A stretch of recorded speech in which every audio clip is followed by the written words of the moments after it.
All right, greetings. This is John Jacob Flows, And Megan Elizabeth Flows. and we are here flowing with the vibrations of peace and Love. tranquility and Peace. hey, blissful flows. So yeah, we're really grateful today, and I think that we can just start by just expressing things that we're grateful for.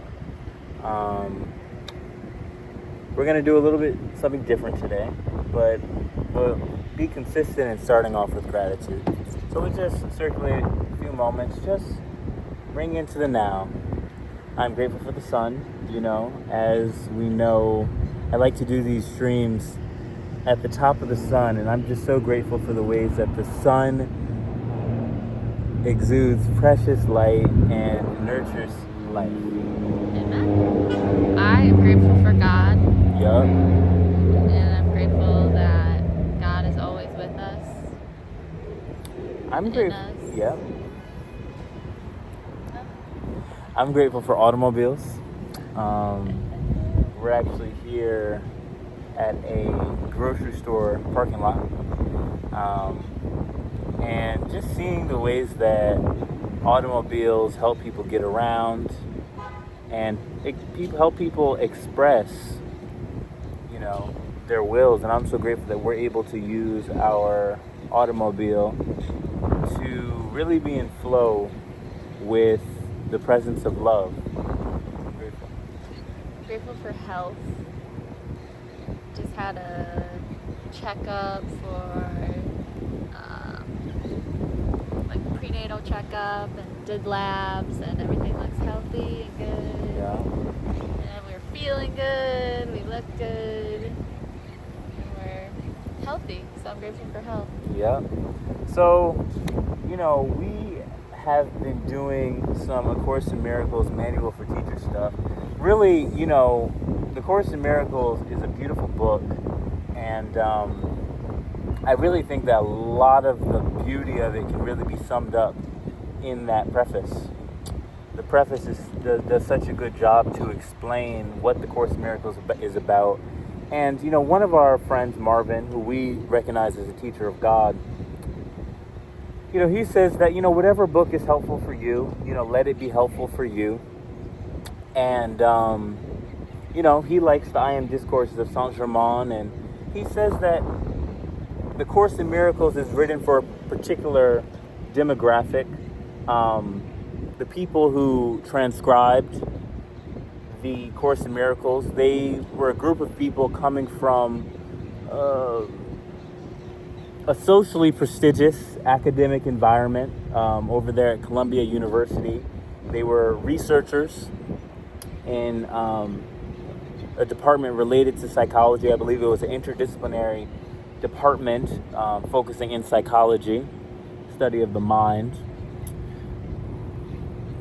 And I think that it's a very valuable resource for beings. Me and Megan, we met in graduate school at a very research-intensive graduate school, and we in some ways could relate to some of the dynamics that I think that A Course in Miracles was channeled in response to. Helen Schuckman, she says, there must be a better way, and the better way, there must be another way to deal with the different bureaucratic and the different ideological and emotional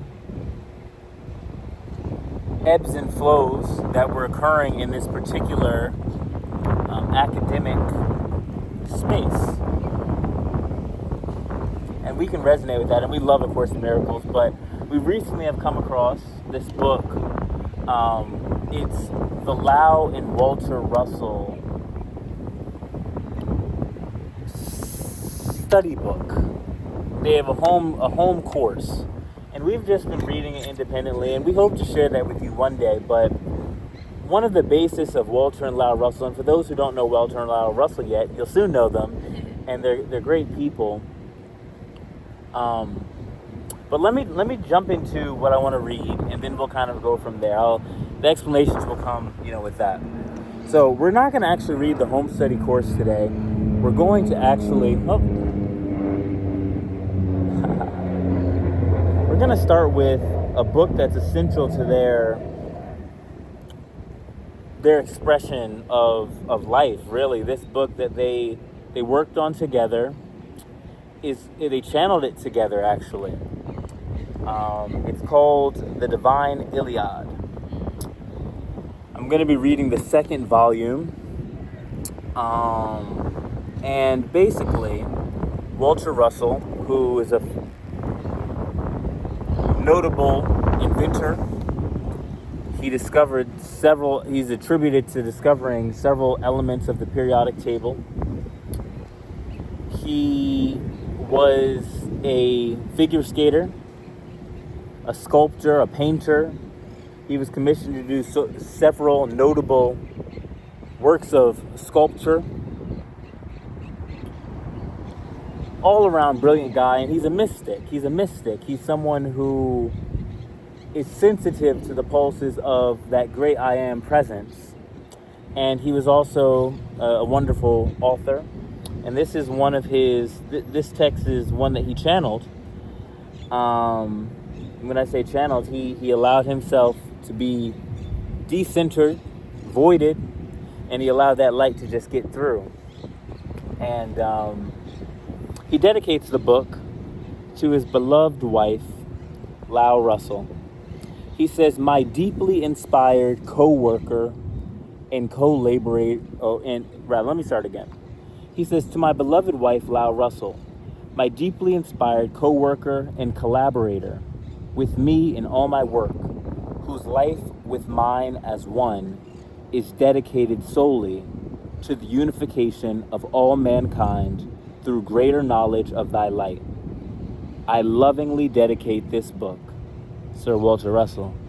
Aww. Yeah, and I think that when I think about the balance, of this book, husband and wife team working together, I feel like it really resonates with our journey in that I feel like so much of what has been revealed to us has really been, from a standpoint of union, and they're so like righty and lovey, about their relationship. And I think that, we're talking about unification of all beings, it really does start in the home. And I love that there's a home study course that they did together. In this book, you see it's at the core of their relationship. So I'm going to read the preface, and then we'll flow from there. Is there anything you'd like to share about Lau Russell? I know she has a wonderful book about love, that we've been reading about a little bit. I know you were sharing with me some insights this morning about giving loving kindness and service. Yeah. Looking at opportunities to serve as an enlightening opportunity. Care to share anything about that with Lau Russell? Yeah, I mean, everything that you do, you have a choice of how you want to do it. And I think like her reminding me that everything you do, imbue it with the intensity, like with love. Yes.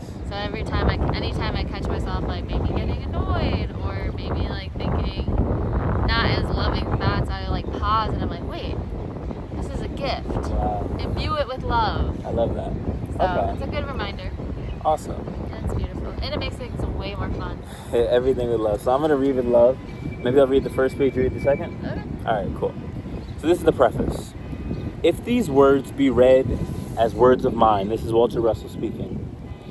If these words be read as words of mine, then indeed are they but mine, and have failed to translate true those inspired words of light written upon my heart by him whom thou art, in whom I am, as I am also thee.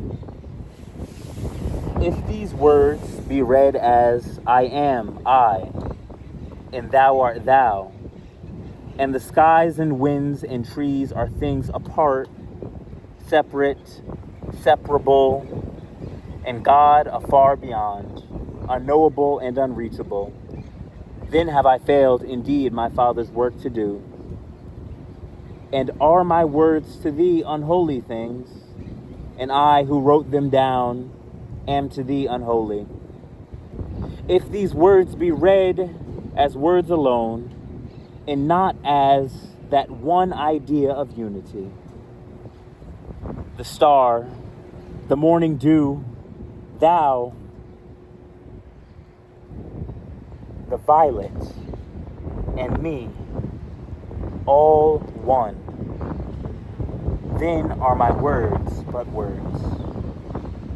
If these words be read by man, to whom love is but a word, measurable, and by him controlled, then indeed is God's messenger of love dead. And do I blaspheme his name by resurrecting him in me as God's messenger of love? So hear me when I say that if thou art not God's messenger of love, then has Jesus Christ the Nazarene lived earth for naught.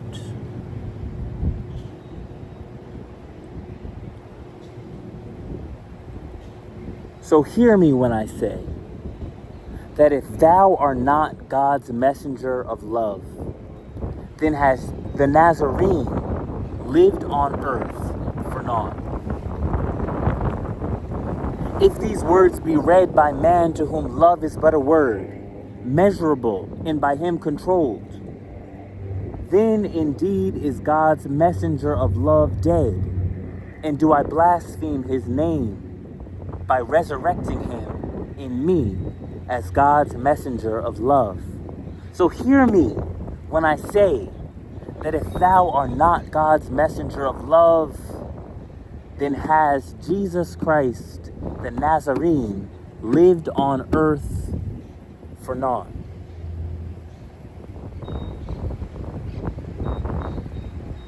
To me,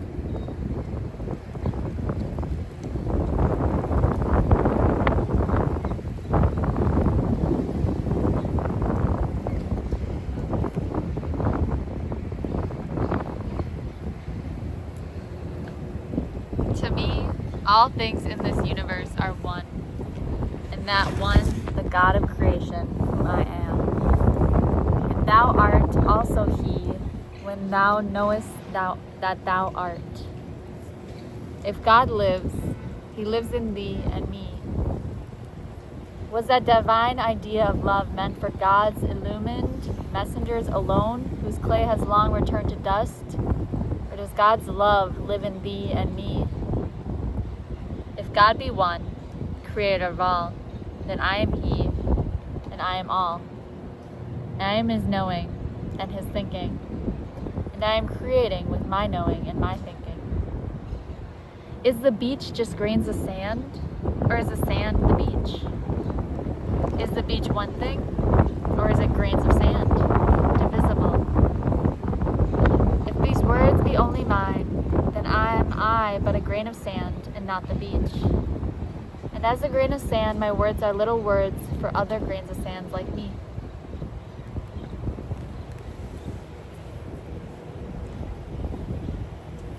but if I am the beach, my words are not alone mine, but ocean's words, and therefore are they mighty, with all of ocean's majesty.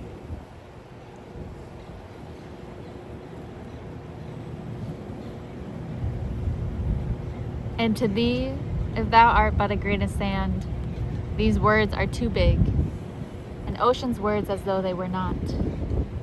If I be but clay alone and not eternal man, and eternal man not God, then were all God's illumined messengers of light also but clay, and not knowing the sons of God. Such is not my thinking. For that which lived in them was love, which cannot die. So lives in me as light of love, by which I am anointed. Love If it be more than word, is eternal light of God, and if light of love be in my knowing, then art thou the Son of God through thy knowing. my illumined knowing is herein set down in words of man's, Sensing translated from God's language of light, through which God speaks to all inspired sons of light who know God's love in them. when thou knowest love, Then shalt thou know that neither thou nor giant sun nor blade of grass can say the words, I am alone, I. For in my Father's house there is but one. And that one, he And thee thee and me. Flow.